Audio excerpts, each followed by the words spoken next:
Alright,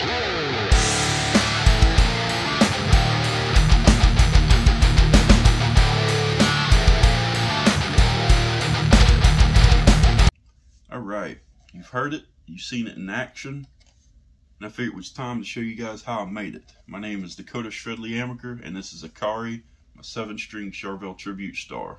Let's check it out.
Alright, so as you saw, I did have to do a good bit of woodworking and whatnot to get this guitar put together and playable. But first and foremost, a huge shout out to my friend Mr. Mitch at KnE Guitars. They absolutely knocked this out the ballpark. They built the body to my specs and did absolutely everything I asked and went above and beyond. They even fitted this neck to the body for me. Thank you, Mr. Mitch. But as far as measurements go, I learned a lot. I was off a little bit, which made a world of difference. That's my fault. But I'm not afraid to make things work. So when it came in and things didn't quite line up, I went to work. As you saw, it got me a brand new hand Dremel, and I figured out how to use it, taught myself. My family is used to woodworking. We've always been in the lumber business, cypress sawmilling specifically. But yeah, a little bit of tinkering and chiseling away, and it was, after that, it was pretty much good to go. Like, all I had to do was route out the pickup cavities so the pickups would fit, and these 4 posts here for the bridge to sit in. But yeah, so as you saw, like I said, I routed all that out, got it all lined up. As far as the paint, I picked, believe it or not, the cheapest paint I could find at my local Walmart. I call it rattle can white, whatever. They put 5 coats of that on here. and of course 3 coats of clear. And I learned the importance of a couple things. One, a paint booth, because if you do it outside, as you saw, it can have quite a few variables happen. For instance, this right here, don't know if you can see it here, but that was a pine needle. It fell from a tree and hit it. I came out to check on it and it was just gashed like that. I was like, well, too late now. But anyway, it's very rough. A lot of the close-ups in the video you saw, it looked pretty runny, it's pretty raunchy, but you know what? I don't care. It looks the part and it plays and sounds great. I want it to look like a 7-string version of my white one, Storm, over there. Can't point, but yeah. And it came out pretty freaking close. Like, I'm very proud of it. But once again, this is a tribute. It's not an actual Charvel. I actually took this Jackson JS series neck and just, like I said, I've spray painted over it 5 coats of paint, and then I put the logo as a watermark logo and clear coated it in there. But yeah, it was definitely a process. As far as the specs, got the EMG 8160 7-string set, EMG starless wiring kit, one volume 3-way toggle, 9-volt battery box. Mr. Mitchenham actually cut it for me. And I could have routed it out. I even bought the box, just like on all my Charvels from the Desolation series. I found the exact box for the battery. It came in, and of course it didn't fit. My measurements were off, which literally I told them just to, you know, cut me a hole back there. So that's my fault. I didn't measure it out. But even if I did route it out, the wires I'd got weren't quite long enough somehow. So I just got the battery tucked away back there. But input jack is on the bottom, just like on my Charvel Stars up there. The neck, I think the total scale length and everything was 26.5, 26.5. The bridge is a generic 7-string bridge from China. It's not the best quality, but literally at the moment that's all I could find. And I'll probably end up getting a better quality one. I just haven't quite found one yet, because literally this thing was one of one as far as doing it this way with a stop tail 2 pneumatic style bridge like I play. But yeah, even the neck, I had to put a neck shim in there. You can kind of see it. I've never had to do that. I've heard stories with people with bolt neck guitars having to put something in there to kind of level it out. But it wasn't quite perfect. I mean, it played, but it wasn't where I want it to be. Because as you see, I have everything leveled out here, and I had to put a shim in there. I think it was the 1-inch, or however big it is, one of the biggest ones, and it raised it up, you know. Neck was kind of like this. When I put it in there, it raised it up to where it plays a little bit more evenly. But yeah, it was definitely a lot of trial and error with this guitar, and I learned a lot. As far as the tuners go, almost forgot about that. I got these in a while back. They're called Tone Ninja, and they're locking tuners, and they do really great. Because the tuners that were on this guitar were the standard JS series non-locking tuners. Just comes on every, you know, lower tier Jackson guitar, and they were pretty good, but they wouldn't quite stay in tune where I need them to be. So I tried Tone Ninja, and they are doing great. They work fantastic, and they hold a tune. But yeah, that's pretty much the gist of this guitar. And like I say, it's not perfect. It has a lot of flaws. It is has definitely been a learning experience for me, but I needed something. You know, I wanted a 7-string star. They don't just make them. So I got, you know, I asked around and found KnE Guitars, and they were brave, and they helped me make this.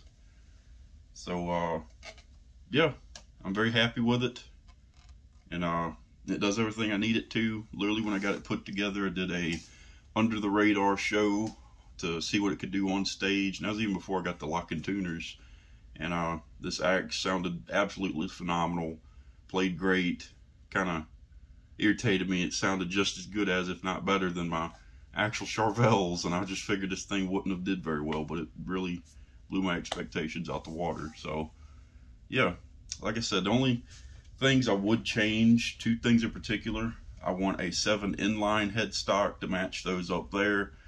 I've gotten used to this, but it kind of throws me off having to reach top and bottom, you know. That, you know, I want a 7 inline headstock, and of course I want it to be a neck through. That is the only two things I would change. And of course, actually having a functioning battery box, that's my fault. But yeah, besides that, this thing is phenomenal.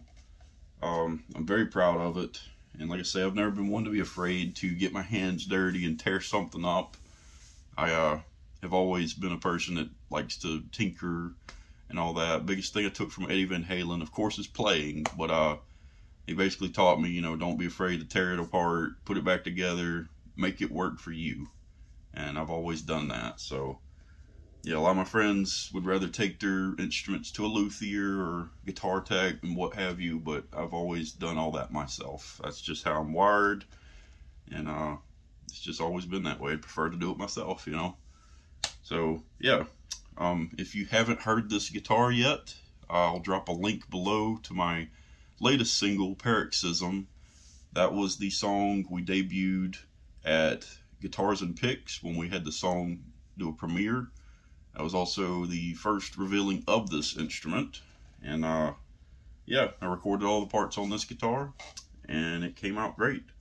Before I forget, strings. This is a set of Elixir optiweb 1059 set for 7-string. It's basically a set of 10s with the 59 on the low B. I do tune down a whole step to what was that? B standard? No, A standard, sorry.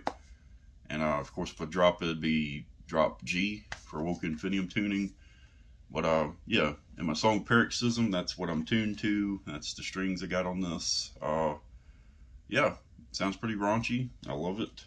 And like I said, I'll drop a link to Paroxysm below. And I've played this one a couple times live since finishing it, and it just absolutely excels. I'm very proud of it. And yeah, so be sure to keep an eye out. Of course, if I want to get another one of these made, I'll have to do it myself again, which I'm actually excited about.